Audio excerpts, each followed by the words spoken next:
Hi, this is Liz Janowski with Sonata Aesthetics, and I gave this speech last night to a group of about 40 women. It was incredible. The response was wonderful, more than I could have ever anticipated. And we did record the speech, but our video camera died, so I am going to give it now here on video so that I can share it with a wider audience, which was something that was asked of me last night, much to my overwhelming, humble pride. So I gave this speech on the occasion of yesterday, March 7th, which was International Women's Day 2018. And I called my presentation, Can a Feminist Run a Cosmetic Surgery Center? Which, as you know, I do Sonata Aesthetics. So can a feminist run a cosmetic surgery center? We will get to that question.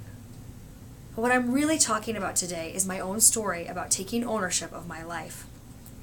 For the last 6 years, I've been running a cosmetic surgery practice helmed by my husband, Sonata Aesthetics, which has been a vehicle for my infinitely talented husband to share his skills with huge amounts of people. During these last 6 years, I've also had 2 babies, and I've changed. I've been blessed. The universe has given me opportunities, friends, and profound blessings. More than any of that, the universe has afforded me the chance to think and the space to grow. And in that space, I've had the chance to turn over and over in my mind and in my heart why we do what we do at Sonata and why I do what I do as a leader in that field. At first, our business gave me the chance to explore a concept that I hold near and dear to my heart, and that is that loving kindness begets more loving kindness. What I mean by this is that you get what you give. I believe this in my own life, and I wanted this to be our guiding principle at Sonata. So I asked my staff, my husband, and myself the question, what if what we gave was love and kindness in every interaction and all day, every day? It took some time, some training, some thinking, and some inspiration, but we started to use this mantra of love and kindness as our core strategy. And you know what? It works. The more we choose love in response to a challenging situation, the brighter we shine. The more we make generosity our default, the more successful we have become. And so we did it. We created a space where people feel met, heard, accepted, comfortable, and we are able to serve thousands of people every year. It requires a constant focus on goodness, a constant reminder to choose love. But we work through these things together, and for the most part, we are living my dream. And I am so proud. Yay. As the years passed, I meditated more and more on what loving kindness actually looks like.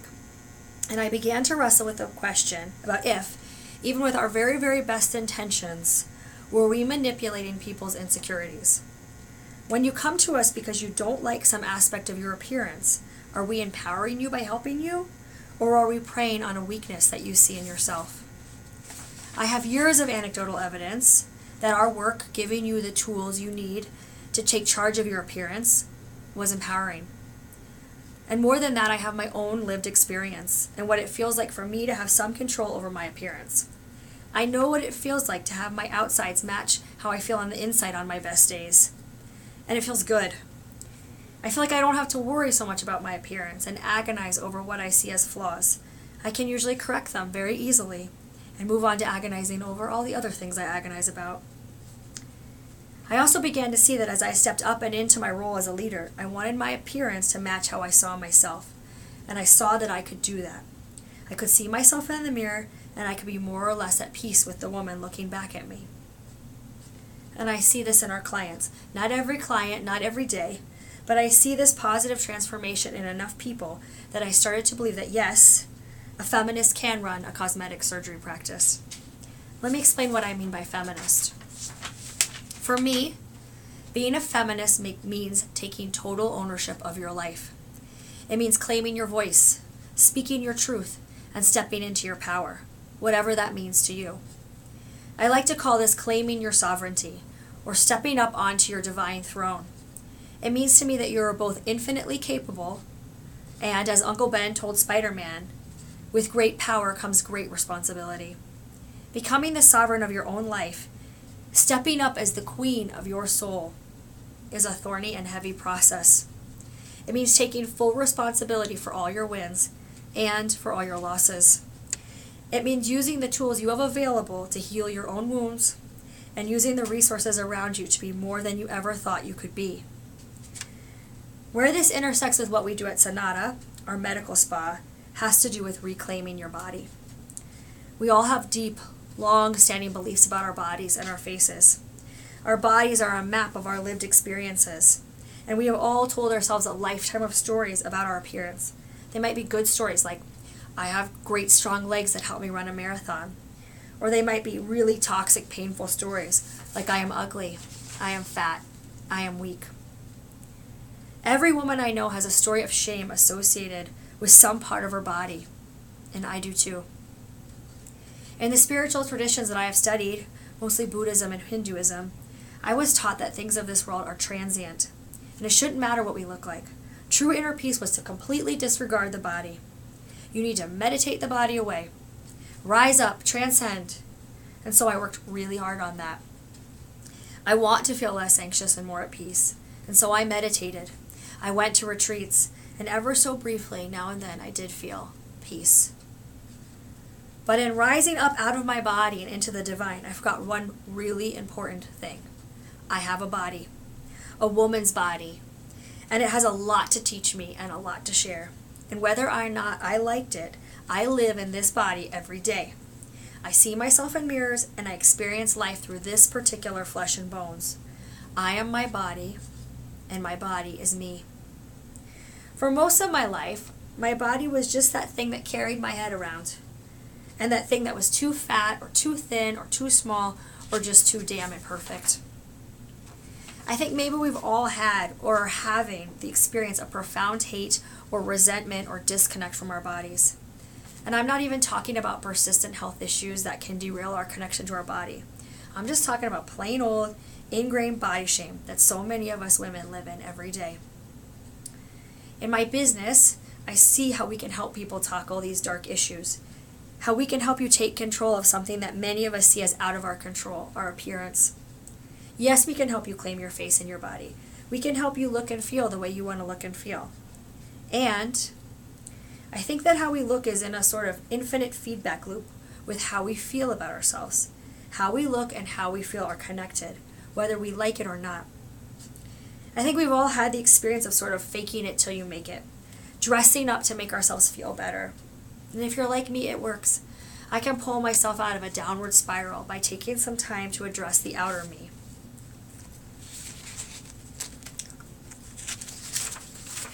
I think we've all also had the experience of reinforcing sadness and depression by dressing our worst and giving ourselves that feedback. We look bad. We feel bad. What I'm suggesting isn't just about superficiality. Looking your best, claiming and owning your body is all a part of your journey to embodied sovereignty. Embodied sovereignty is a term that I'm coining. And to me, embodied sovereignty is taking charge of your life, taking charge of your body.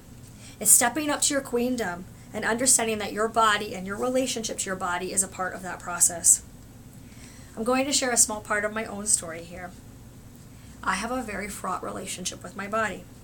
I have always been a bright, driven person, and as I said before, my body was literally just the thing that carried my head from place to place. If I did consider my body, it was as a scientist might. I analyzed it. I compared it to models in magazines. I used to even cut out pictures of people I wanted to look like and laminate them. And I declared my body unworthy. I wanted to be tall and tan and blonde, and instead, I am small and red-haired and pale. When I met men, I looked at my body as a tool to get them to love me. And I shoved it into uncomfortable bras or heels to get their attention. If my body was sick or anxious, that just seemed like an annoyance. When I felt off, I tried to medicate that feeling away with antidepressants or sleeping pills. I didn't see my body as a tool or a helper, simply a transport mechanism and a bother. The very first time I saw my body as something amazing or capable was when I was pregnant for the second time. Being as stuck in my stories as I can be, it took until my second pregnancy to see my body as amazingly capable of producing a freaking human being. It meant a lot to me that my second child is a perfectly beautiful daughter, my Dahlia. And I start to really consider how much differently I want her to feel about herself and her body. For goodness sake, I want her to grow up loving and accepting and being in touch with every inch of herself, from her big brown eyes to her vagina. She really has become my motivation for all of this. I'll see her, like last weekend, laying in a grassy field, rolling around, enjoying the breeze and the sun, and just being in her body. And I want that to never, ever end for her. I want her to forever feel good in her body and know how to make her body feel good. I want her to have all her feelings and to be comfortable with them, and to not medicate or stuff her feelings away, even the really hard ones. I want her to be proud of her body and to see it as an ally and a tool. She really is my teacher, my Dahlia, and I want to meet her as an equal. And so I am learning how to harness my body as my greatest ally. I like to say I'm giving my body a seat at my decision-making table. This means listening to my body as a source of information and a source of inspiration. This means pausing when my heart is racing to ask myself if my body has something to say about a situation. It means breathing into my fear, letting it roll through me and knowing it will pass. It also means following my bliss. What makes my body feel good? What lets me open up to the messages my body has for me? As women, we can learn so much from our bodies. We are the goddamn creatrixes of the universe. We make people.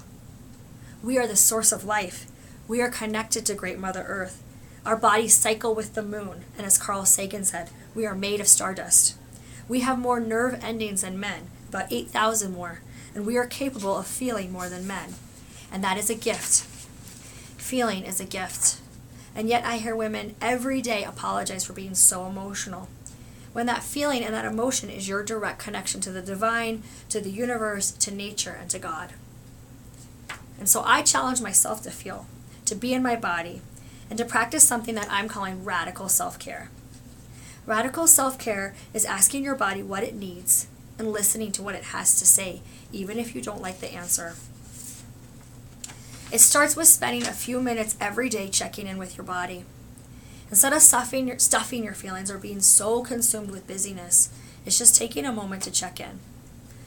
I meditate almost every morning and have been trained in all sorts of meditation traditions that were about creating an empty space in your head. And you know what? That doesn't work for me, because I want to be in love with being a woman. I want to feel all that I have to feel, from dark to light. And so I meditate with music on. I chant, I look at beautiful things, and I talk to myself. I call in goodness and light, and I ask myself, how are you doing today, Liz? I even have a little mirror. I say, how are you doing today, Liz? The next step in radical self-care is to find out what your body likes. Do you know what your body likes to feel? Do you know how your skin feels in certain fabrics and which fabrics it likes? Do you know what smells you like to smell? Do you know what foods taste good on your tongue? Do you know what music your body likes to move to? For me, an essential part of this learning process has been dance. Once I started dancing, everything just started falling right out of me. I let my body make decisions for the first time ever about clothes and music and smells and food, and wow, my body is like the best friend I've never had. My body helped me see who I could be and what I could do, and it was so much more than I ever thought possible. It was my body, for example, who told me I should get up and speak about my story, even though doing this right now is terrifying. My body told me that some of the friends I had were just plain wrong for me, that when I hung out with them I felt bad and anxious, and I needed to move on. And my body told me that I was feeling a huge disconnect from my husband. We had lost our mojo in the process of building a business and raising 2 toddlers. He wasn't doing it for me, and I wasn't doing it for him. I wanted to sleep 100 times more than I wanted to touch him, and vice versa. And while that might be totally normal, we have a 4-year-old and a 2-year-old, that felt completely and utterly tragic to me. You see, I have a very long-standing story about myself that no one can love me 100%. People can love things about me, but no one wants all of Liz and her totally messy, graceful, big, colorful, spiritual loudness. And the gulf between my husband and I was validating that story. The distance between us was growing larger and larger. and I was filling it with stories that I wasn't good enough. I was filling the black space with tragic retellings of my same old Liz is too much story. Each time I told myself one of these stories, the space between us got bigger and the way back thornier. It wasn't all one-sided. My sweet husband was listening and hearing me and letting me create a story about how we just weren't right for each other. He has his own stories, and those are his to share. And they are playing off my stories until I was sleeping on the floor in my closet and crying myself to sleep. But thank God I had already started to invite my body to the table before I went too far into my cave of darkness. My body told me to keep dancing, to keep listening to music. My body told me to buy a laptop and to write. She tells me to pause when I'm walking across a parking lot and the sun hits me just right. She tells me to breathe. My body told me to make some new friends. She told me to take long baths. And she told me to take my own damn advice. She told me to look in the mirror, find something I loved, and speak it out loud. And I think this speaking out loud is really key. Liz, I love your breasts. I love your strong legs. Instead of focusing on my stretch marks, scars, or cellulite. She told me to treat myself like the queen I wanted to be, to tell myself I loved myself and I was lovable. I started to think about how infinitely easy it is for me to shower my children with love and affection. How easy it is to stroke their little heads and whisper loving words to them, and how I have never, ever done that for myself. And so I did that.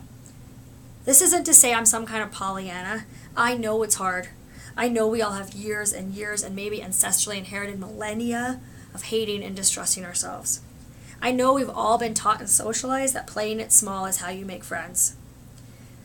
I was at a party several months ago where, as an icebreaker, women drew cards, and one of the questions was to name something that you're good at. And of the dozen or so women at the party, everyone passed on that question. And damn, that made me so sad. I was so excited to tell the room about how I'm a good dancer. But instead I realized, oh right, we're supposed to bond by talking about what we're not good at and what we don't like. Why, ladies? Why? This is so dang sad. I want to encourage each of you to do the very opposite of that. I want to encourage you to do the brag. The brag is a concept I'm borrowing from Mama Gina, an amazing author and speaker out of New York. She encourages us to do the brag, to share something you're good at, and to say it just like that. For example, I brag that right now I am overcoming one of my huge fears and sharing my story with you. Bragging is the first step in turning your life and those stories you tell yourself from tragic to traumagic. Yes, you heard me right, and thank you to my friend Cheryl Baralt for sharing the term traumagic with me.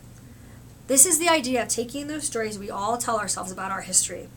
Maybe those 10 tales we tell a new friend when we want to get close to them. And instead of focusing on the tragic outcomes that reinforce the stories we tell ourselves, we focus instead on the magic. That little or maybe that big golden nugget that came out of this life event. And I'm going to share here my own example of traumagic, one of them. And it's a bit of a juicy PG-13 one, so hold on. I told you that I have a very long-standing story about myself that I cannot be fully loved. That no one can meet me in the heart-open, spiritual love space I want to be in. And that I will forever be just a little bit lonely and a little bit let down. This story started way back in my early childhood, but it got reinforced when I was 17 years old and I lost my virginity. I had been dating a boy who I was madly in love with. He was my soulmate, and we were so deeply connected. We would spend, like you can, only really in high school, hours gazing into each other's eyes and kissing and touching one another. We'd listen to music and laugh and be tender. We were high school sweethearts and we went to the same college. And on the eve of my 18th birthday, which is in September, I wanted to finally have real grown-up sex with him. I had worked all summer and saved up to get us a hotel room in the mountains. And I had this beautiful vision of our first time together. He was also a virgin. But instead of this romantic, loving experience I was dreaming of, and for reasons I can't quite recall these 20 years later, we ended up losing our virginity in my dorm room in the afternoon while I had a fever and the flu, and my roommate was gone for only like 20 minutes, and it was awful and sad and painful. And while he and I were together for many years after this, I took this story to heart, that I was just too much, that he couldn't be in this special, sacred, honoring space with me, and I couldn't have the connection I so desperately wanted. And this story weighed me down, and other hard and sad things that have happened to me got added to this heavy backpack of stories about me being not lovable or too much or not good enough. And I was carrying this backpack all the time. It affected every relationship I had, from my marriage to my friendships. And I have found ways to reinforce my own story about not being good enough and add more weight to my backpack. More tragic, less magic. Maybe you have your own tragic and heavy backpack. I suspect that you do. Well, I had the opportunity to see this old boyfriend last summer, and I decided to just ask him. He lives in England, so I rarely see him. What in the heck happened there? And what he told me changed my whole perspective and my whole story with just a few words. He told me that he had been afraid. Afraid of letting me down. He thought I was so special and so amazing, and just felt he couldn't live up to what I wanted, and so he dropped the ball. He knew what he was doing in our dorm room that day, and he was so sorry, and he had been sorry all these years, and it had absolutely nothing to do with me.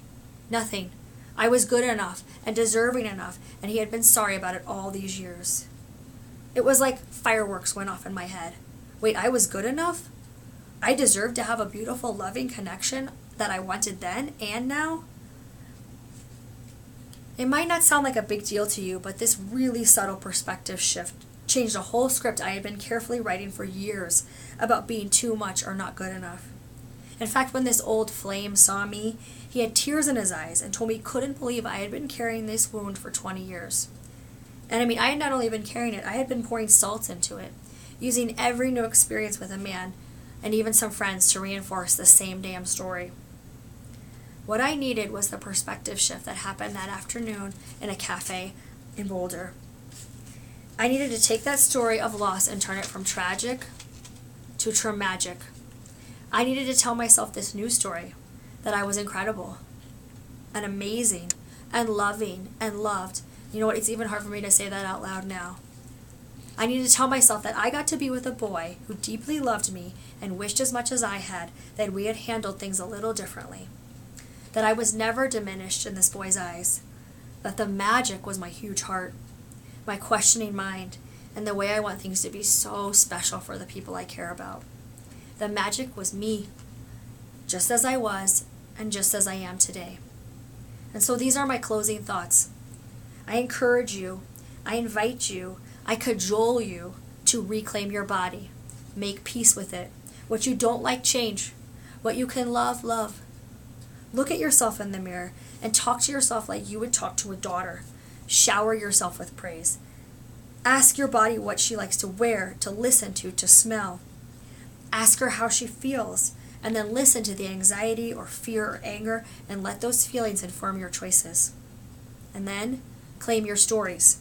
Think about all those ways you tell yourself a story about not being good enough, and think about how you could flip that script. Think about how you could be your own angel's advocate. Yes, you heard me, your angel's advocate. We all know the devil's advocate. Well, what if just as frequently as you check in with the devil's advocate, you consulted your angel's advocate? What if you listed all the reasons why something could work out even better than planned? All the reasons you might get that job, or meet that great man, or find purpose and passion in your life? What might that change in perspective do for you? How could you dance with your fear instead of letting it dominate you? And how might being your own best angel's advocate help you reclaim your face, reclaim your body, and reclaim your world? It's time for you to step into what the universe wants from you, to be the sovereign of your life, and to share your own unique light with the world. And I'll just be over here cheering you on. Thank you.